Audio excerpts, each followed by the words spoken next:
Dari video ini, pengangguran masih menjadi salah satu tantangan besar di tengah pertumbuhan ekonomi yang terus berkembang.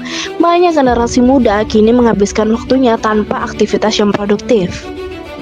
Data terbaru mencatat angka pengangguran meningkat di kalangan usia produktif. Mereka mengaku sulit mendapatkan pekerjaan yang sesuai dengan keterampilan dan latar belakang pendidikan. Tak sedikit yang akhirnya memilih untuk menunggu, sambil mengandalkan dukungan dari keluarga atau mencari hiburan lewat media sosial dan dunia digital. Fenomena ini menimbulkan keprihatinan, mengingat potensi besar dari para pemuda yang seharusnya bisa menjadi motor penggerak pembangunan. Perlu adanya sinergi antara pemerintah, dunia industri, dan pendidikan untuk membuka lapangan kerja yang lebih luas. Assalamualaikum warahmatullahi wabarakatuh. Saya Devina Mayanti. Di sini saya akan menjelaskan tentang pengangguran yang masih jadi masalah serius di Indonesia. Meski ekonomi Indonesia perlahan pulih, jutaan warga masih kesulitan mencari pekerjaan. Pengangguran tetap menjadi tantangan besar di tengah geliat pembangunan. Menurut data Badan Pusat Statistik per Maret 2024, tingkat pengangguran terbuka di Indonesia mencapai 4,82% atau sekitar 7,2 juta orang.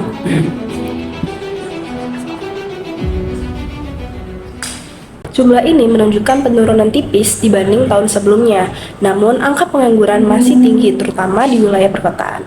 Beberapa faktor utama penyebab pengangguran di Indonesia antara lain ketidaksesuaian antara keterampilan lulusan dengan kebutuhan industri, pemutusan hubungan kerja, serta pertumbuhan lapangan kerja yang belum sebanding dengan jumlah angkatan kerja. Lulusan SMK masih menjadi kelompok paling rentan, dengan angka pengangguran tertinggi dibanding lulusan lainnya.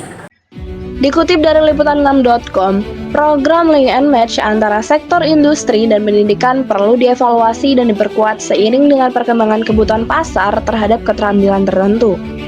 Untuk memastikan lulusan pendidikan vokasi dapat terserap di pasar kerja, jelas peneliti Center for Indonesian Policy Studies (CIPS), Sarvina Indrayadi dalam keterangan tertulis Selasa 13 Mei 2025. Tingginya angka pengangguran berdampak langsung pada meningkatnya kemiskinan, ketimpangan sosial, serta masalah kesehatan mental.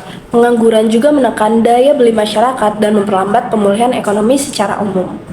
Bahwa yang disebut pasar tenaga kerja adalah jumlah seluruh angkatan kerja yang mencari pekerjaan dan siap untuk bekerja. Angkatan kerja ini di dalamnya ada yang sudah bekerja dan ada yang belum mendapatkan pekerjaan atau dengan kata lain menganggur. Jadi sekali lagi yang di dalam kotak itulah yang kita sebut dengan pasar tenaga kerja. Pasar tenaga kerja sama dengan angkatan kerja. Pada Februari 2025, angkatan kerja di Indonesia itu 153,05 juta orang, di mana jumlah 153,05 juta orang ini sudah termasuk tambahan angkatan kerja. Jadi ada penambahan angkatan kerja sebanyak 3,67 juta orang. Yang tadinya tidak masuk dalam angkatan kerja sekarang sudah masuk karena mungkin salah satunya sebelumnya mengurus rumah tangga, sekarang dia mau bekerja, atau yang lulusan baru dari sekolah yang baru lulus, nah ini kemudian dia siap bekerja. Untuk mengatasi pengangguran, pemerintah menjalankan berbagai program seperti Kartu Prakerja, pelatihan vokasi, dan dukungan untuk wirausaha muda. Di sisi lain, sektor swasta juga turut berperan melalui pelatihan digital dan platform rekrutmen daring. Dukungan regulasi juga telah diatur dalam Undang-Undang Nomor 13 Tahun 2003 tentang Ketenagakerjaan, khususnya Pasal 4. Pemerintah bertanggung jawab mengembangkan kebijakan ketenagakerjaan guna menjamin tersedianya kesempatan kerja.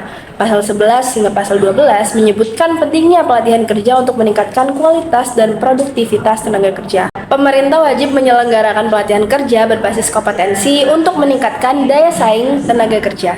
Pengangguran bukan sekedar soal ekonomi, tetapi menyangkut masa depan jutaan keluarga. Dibutuhkan kerjasama semua pihak untuk memastikan setiap orang punya kesempatan bekerja, hidup, dan layak. Terima kasih, sekian dari saya. Wassalamualaikum warahmatullahi wabarakatuh.